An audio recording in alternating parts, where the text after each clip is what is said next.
इस्लामी इतिहास के बीचों बीच एक ऐसी दुखद घटना हुई थी जो आज तक लाखों लोगों के दिलों में गूंजती है।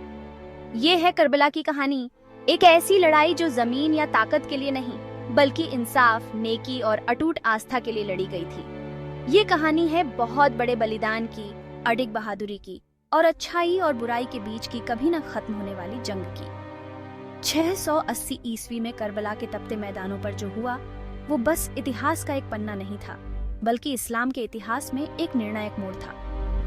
ये एक ऐसी टक्कर थी जिसने एक नए धर्म की पहचान ही बदल दी और इसके नैतिक आदर्शों पर एक अमिट छाप छोड़ दी। करबला समय और सीमाओं से परे है। यह उन अनगिनत लोगों के लिए प्रेरणा का काम करता है जो जीवन की जटिलताओं को अटूट दृढ़ विश्वास के साथ पार करना चाहते हैं। यह एक ऐसा उदाहरण है जो बताता है कि सच्चाई और न्याय की राह पर चलने के लिए अक्सर बहुत त्याग करना पड़ता है और जो सही है उसके लिए खड़े होना एक ऐसी जिम्मेदारी है जिससे पीछे नहीं हटा जा सकता। ये लेख इस महत्वपूर्ण घटना के मूल में जाता है। इसके ऐतिहासिक संदर्भ, इसमें शामिल प्रमुख लोगों और इस्लामी विचार और व्यवहार पर करबला की स्थायी विरासत की पड़ताल करता है। करबला की त्रासदी के केंद्र में है इमाम हुसैन इब्न अली, जो पैगंबर मोहम्मद के नवासे थे। लाखों लोगों द्वारा धर्मपरायणता, साहस और करुणा के प्रतीक के रूप में सम्मानित हुसैन का जीवन और बलिदान पीढ़ियों को प्रेरित करता रहता है। आस्था और भक्ति में डूबे परिवार में जन्मे हुसैन को उनके दादा पैगंबर मोहम्मद बहुत प्यार करते थे। कई किस्से पैगंबर के अपने छोटे नवासे के प्रति गहरे स्नेह को बताते हैं और अक्सर हुसैन और उनके भाई हसन को जन्नत के युवाओं का नेता कहा जाता है। हुसैन के व्यक्तित्व में न्याय के प्रति अटूट प्रतिबद्धता, दबे कुचले लोगों के लिए गहरी सहानुभूति और भगवान में अटूट विश्वास था। उनके जीवन ने इस्लाम के मूल्यों को दर्शाया, करुणा, विनम्रता और धार्मिकता के सार को मूर्त रूप दिया। पैगंबर से उनका वंश, उनकी स्वाभाविक महानता और धर्मपरायणता के साथ मिलकर हुसैन को शुरुआती मुस्लिम समुदाय के लिए बहुत बड़े आध्यात्मिक महत्व का व्यक्ति बना देता है। उनकी उपस्थिति पैगंबर की याद दिलाती थी, पैगंबर की शिक्षाओं और मूल्यों के जीवंत अवतार के रूप में सेवा करते थे। पैगंबर की मृत्यु के बाद मुस्लिम समुदाय नेतृत्व के सवाल से जूझ रहा था। यह समय बढ़ते हुए राजनीतिक तनाव और वैचारिक मतभेदों से भरा था, जो अंततः प्रारंभिक मुस्लिम समुदाय के भीतर विभाजन का कारण बना। यजीद प्रथम, उमैयद वंश का एक महत्वाकांक्षी और क्रूर शासक, संदिग्ध तरीकों से खलीफा बना। उनके शासनकाल को कई लोगों ने न्याय और धर्मपरायणता के उन सिद्धांतों से हटना माना जो पैगंबर ने स्थापित किए थे। यजीद ने मुस्लिम दुनिया के सभी कोनों से निष्ठा की मांग की, जिसमें इमाम हुसैन भी शामिल थे, जिन्होंने यजीद की खलीफा के रूप में वैधता को मानने से इनकार कर दिया। हुसैन ने यजीद के शासन को अत्याचारी और दमनकारी, पैगंबर के संदेश के साथ विश्वासघात और इस्लाम की आत्मा के लिए खतरा माना। उनकी निष्ठा की प्रतिज्ञा करने से इनकार विद्रोह का कार्य नहीं था, बल्कि एक गंभीर अन्याय के रूप में जो उन्होंने माना, उसके खिलाफ एक सैद्धांतिक रुख था।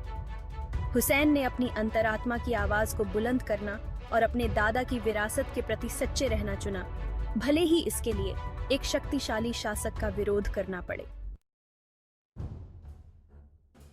यजीद के शासन के बढ़ते दबाव और खतरों का सामना करते हुए हुसैन ने मदीना, जो उनके जन्म स्थान और पैगंबर की आरामगाह थी, को छोड़ने का महत्वपूर्ण निर्णय लिया। अपने परिवार और वफादार अनुयायियों के एक छोटे से समूह के साथ हुसैन ने आज के इराक में स्थित एक शहर कूफा की खतरनाक यात्रा शुरू की। यह यात्रा खतरों से भरी थी क्योंकि यजीद की सेनाएं सक्रिय रूप से हुसैन और उनके साथियों को रोकने की कोशिश कर रही थीं। जोखिमों के बावजूद हुसैन अपने दृढ़ विश्वास पर अडिग रहे। उन्होंने अत्याचार के आगे झुकने की बजाय उसका सामना करना चुना। उनकी यात्रा केवल एक भौतिक यात्रा नहीं थी, बल्कि प्रार्थना, चिंतन और अटूट विश्वास से भरी एक आध्यात्मिक यात्रा थी। उठाया गया हर कदम न्याय के प्रति उनकी अटूट प्रतिबद्धता और भगवान के प्रति उनके गहरे प्रेम का प्रमाण था। हुसैन का काफिला अपने साथ उन अनगिनत लोगों की उम्मीदें लिए हुए था जो एक न्यायपूर्ण और न्याय संगत समाज के लिए तरस रहे थे। उनकी यात्रा उत्पीड़न के खिलाफ प्रतिरोध का प्रतीक बन गई, जिसने आने वाली पीढ़ियों को प्रेरित किया। भाग 5, करबला के तपते मैदानों पर। करबला के मैदान एक ऐसे टकराव का अखाड़ा बन गए जिसकी गूंज इतिहास में सदैव गूंजती रहेगी। यजीद की सेनाओं ने, जो हुसैन के अनुयायियों के छोटे समूह से बहुत बड़ी थी, ने इमाम और उनके सन ट्रॉप हाउस को घेर लिया और पानी का रास्ता बंद कर दिया। बहुत बड़ी मुसीबतों का सामना करने के बावजूद हुसैन और उनके अनुयायियों ने हार मानने से इनकार कर दिया। उन्होंने अपने सिद्धांतों के लिए लड़ना चुना, भले ही इसका मतलब मौत ही क्यों ना हो। करबला की लड़ाई मुहर्रम के 10वें दिन शुरू हुई, जो इस्लामी कैलेंडर का पहला महीना होता है। इसके बाद जो हुआ वह अद्वितीय साहस, अटूट विश्वास और निस्वार्थ बलिदान का प्रदर्शन था। हुसैन और उनके साथियों ने यजीद की सेना की भारी ताकत के खिलाफ बहादुरी से लड़ाई लड़ी। एक एक करके वे युद्ध के मैदान में गिर गए, उनके शरीर तीरों और घावों से भर गए। भाग 6 अंतिम बलिदान। करबला की लड़ाई का चरम बिंदु इमाम हुसैन के बलिदान की गहराई का मार्मिक प्रमाण था। गंभीर रूप से घायल और थके हुए हुसैन ने आत्मसमर्पण करने से इनकार कर दिया। वह 10 आदमियों की ताकत से लड़े, उनका हौसला अपने आसपास के नरसंहार से कम नहीं हुआ। अंत समय में भी उनके विचार अपने परिवार और उनके संदेश के भविष्य के साथ थे। उनकी शहादत हार नहीं थी, बल्कि अत्याचार और उत्पीड़न पर मानवीय भावना की जीत थी। करबला की घटनाओं ने पूरी मुस्लिम दुनिया को झकझोर कर रख दिया। पैगंबर के अपने परिवार, जिसमें उनके छोटे नवासे भी शामिल थे, कि क्रूर नरसंहार ने आक्रोश और निंदा को जन्म दिया। भाग 7 करबला की गूंज। करबला की दुखद घटनाओं ने मुसलमानों के दिलों में गहराई से जगह बनाई, जिससे इस्लाम के आध्यात्मिक और नैतिक परिदृश्य पर एक अमिट छाप छूट गई। हुसैन के बलिदान की कहानी इस्लामी चेतना के ताने बाने से जुड़ गई।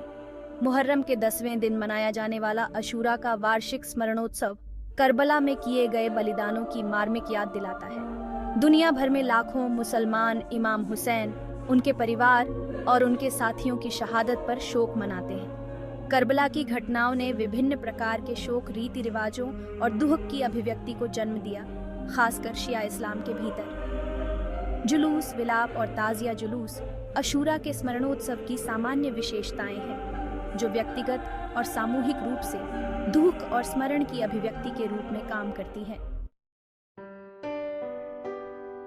भाग 8 स्थायी विरासत। करबला की विरासत धार्मिक अनुष्ठान के दायरे से कहीं आगे तक फैली हुई है। इसने अनगिनत व्यक्तियों को न्याय के लिए खड़े होने, उत्पीड़न के खिलाफ लड़ने और विपत्ति का सामना करने में अपने सिद्धांतों के प्रति सच्चे रहने के लिए प्रेरित किया है। हुसैन के बलिदान की कहानी धार्मिक सीमाओं को पार करती है। यह सभी धर्मों और पृष्ठभूमि के उन लोगों के साथ गूंजती है जो साहस, करुणा और सच्चाई की खोज को महत्व देते हैं। करबला एक कालातीत अनुस्मारक के रूप में कार्य करता है कि सच्चा नेतृत्व शक्ति या धन की खोज में नहीं, बल्कि मानवता की निस्वार्थ सेवा और न्याय के प्रति अटूट प्रतिबद्धता में निहित है। यह हमें सिखाता है कि सबसे बड़ी जीत अक्सर सैन्य ताकत से नहीं, बल्कि नैतिक साहस और अटूट विश्वास से हासिल होती है। भाग 9 एक सार्वकालिक संदेश। करबला की कहानी सिर्फ एक ऐतिहासिक घटना नहीं है, यह साहस, बलिदान और अच्छाई और बुराई के बीच शाश्वत संघर्ष का एक कालातीत संदेश है। यह एक अनुस्मारक है कि सबसे बुरे समय में भी मानवीय भावना विपत्ति पर विजय प्राप्त कर सकती है। करबला की घटनाएं हमें सिखाती हैं कि अन्याय के सामने चुप्पी साजिश है और जो सही है उसके लिए खड़ा होना एक ऐसी जिम्मेदारी है जो हम सभी पर आती है। जब हम करबला की विरासत पर विचार करते हैं तो आइए हम स्वयं इमाम हुसैन के शब्दों को याद करें, सम्मान के साथ मौत अपमान के साथ जीवन से बेहतर है। उनका बलिदान हमें उद्देश्य, साहस और न्याय के प्रति अटूट प्रतिबद्धता के जीवन जीने के लिए प्रेरित करता रहे।